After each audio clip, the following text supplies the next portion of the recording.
Salam alaikum shabab, alors on continue s'il vous plaît avec notre chapitre, le chapitre 1, les chaînes de montagnes récentes et leur relation avec la tectonique des plaques. Alors la dernière vidéo on a déjà vu les chaînes de subduction et leurs caractéristiques. Maintenant on s'intéresse à l'étude des chaînes d'abduction. Comme exemple ici c'est les chaînes de Ummman.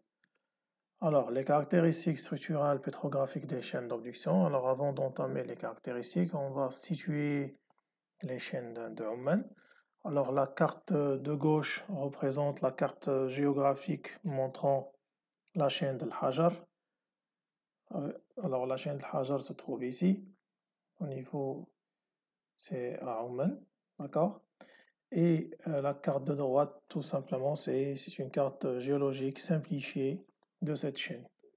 Alors, petite observation, en lisant un petit peu ici la clé. Alors, ce qui nous intéresse le plus, c'est de voir que cette chaîne de l'Hajar, elle est recouverte, ici, elle est recouverte d'un complexe qu'on appelle l'ophiolite, un complexe ophiolitique, ici avec la couleur bleue. Regardez bien que toute la chaîne est recouverte par ce complexe-là. Alors là, on se pose la question, c'est quoi cet ophiolite? Alors, les ophiolites sont un ensemble de roches appartenant à une portion de lithosphère océanique charriées sur un continent lors d'un phénomène d'abduction ou de collision. Alors vous avez ici deux colonnes de complexes. Alors la colonne de gauche, c'est une colonne qui représente la lithosphère océanique. La colonne de droite, c'est une colonne qui représente l'ophiolite de Oman. Alors en faisant une petite comparaison, on va déduire que les deux colonnes sont presque identiques et se composent des mêmes roches. Alors, s'il vous plaît, c'est à retenir et ça à retenir dans l'ordre, s'il vous plaît. Alors, en bas, on commence par la péridotite, bien sûr, qui fait partie du manteau supérieur. Après la péridotite, pardon, on trouve du gabbro. Le gabbro, on trouve des filants.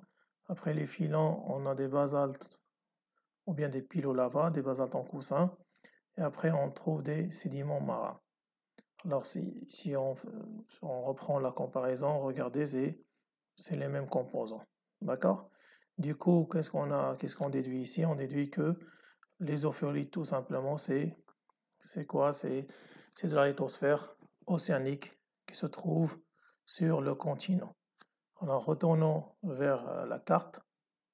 L'ophiolite ici, en bleu, c'est quoi? C'est de la lithosphère océanique retrouvée sur le continent de Oman. Alors, sur le continent d'Oman, on retrouve du complexe océanique ou bien de la lithosphère océanique.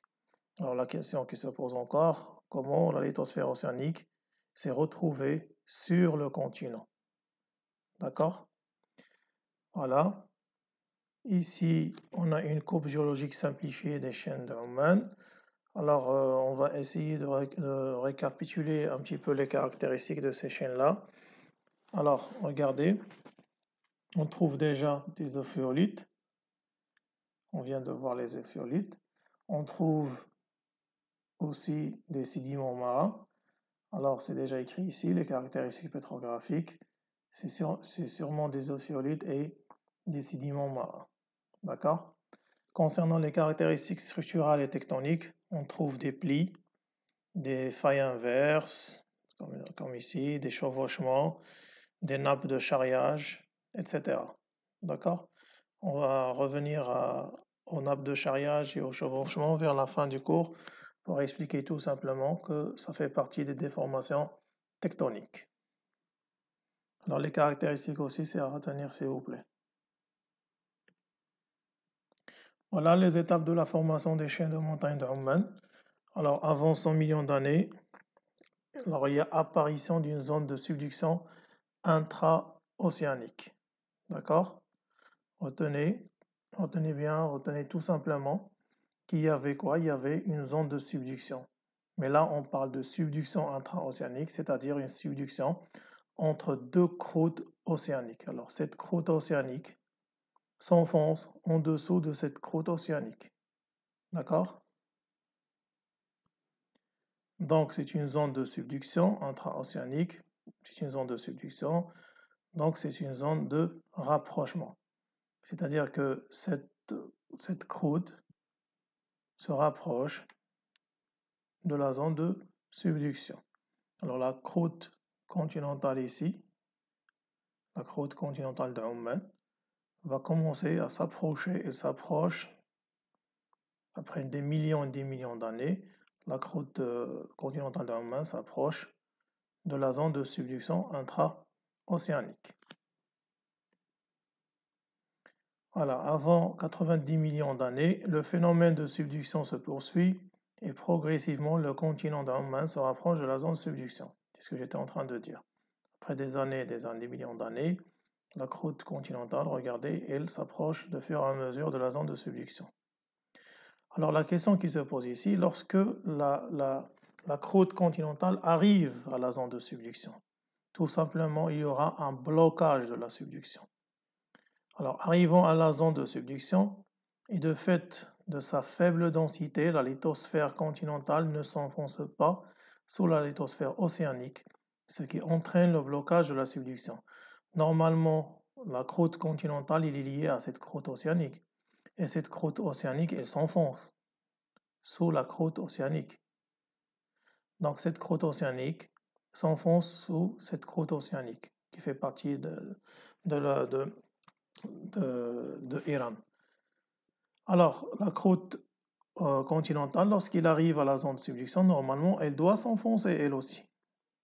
Elle doit s'enfoncer en dessous de la croûte océanique. Mais comme vous le savez, la croûte continentale, elle a une faible densité, du coup, elle ne s'enfonce pas. Elle ne s'enfonce pas en dessous de la croûte océanique. Et du coup, il y aura un blocage de la subduction, c'est-à-dire arrêt de subduction. Alors, troisième étape, avant 70 millions d'années à l'actuel. Alors, l'effet des forces compressives se poursuit, poussant la croûte océanique et une partie du manteau à glisser au-dessous de la lithosphère continentale. C'est l'obduction. Alors, c'est quoi l'obduction? C'est le fait que la croûte océanique, regardez bien, chevauche la croûte continentale. Ou bien c'est la croûte continentale qui s'enfonce en dessous de la croûte océanique. D'accord? Alors regardez, je reprends. La croûte continentale arrive au niveau de la zone de subduction. Il y a blocage de la subduction. Donc, pour résoudre le problème, cette croûte océanique commence à quoi? Elle va chevaucher la croûte continentale. C'est-à-dire qu'il va monter sur la croûte continentale. Et là, on parle de l'obduction. Alors, tout simplement, l'obduction, c'est l'inverse de la subduction. On a vu que la subduction, c'est quoi? C'est lorsque une croûte océanique s'enfonce en dessous de la croûte continentale. Maintenant, l'obduction, c'est l'inverse. C'est lorsque la croûte continentale qui s'enfonce en dessous de la croûte océanique. Ou bien c'est lorsque la croûte océanique chevauche la croûte continentale. Bien sûr, on a déjà vu, lorsque la croûte océanique chevauche la croûte continentale, du coup, la lithosphère océanique se retrouve sur la lithosphère continentale et forme ce qu'on appelle l'ophiolite. Et voilà l'ophiolite, on a déjà vu au début, c'est quoi l'ophiolite? On a dit, c'est une portion, c'est une partie de la croûte océanique qui se retrouve sur le continent. Et voilà, l'ophiolite, on le retrouve sur le continent, bien sûr, avec des plis, c'est-à-dire des déformations tectoniques, plis, comme on a vu, des plis, des failles inverses, des chevauchements et des nappes de charriage et des sédiments marins. Alors, on s'arrête ici et à la prochaine vidéo, Inch'Allah, on va voir les chaînes de collision. Bon courage à tous.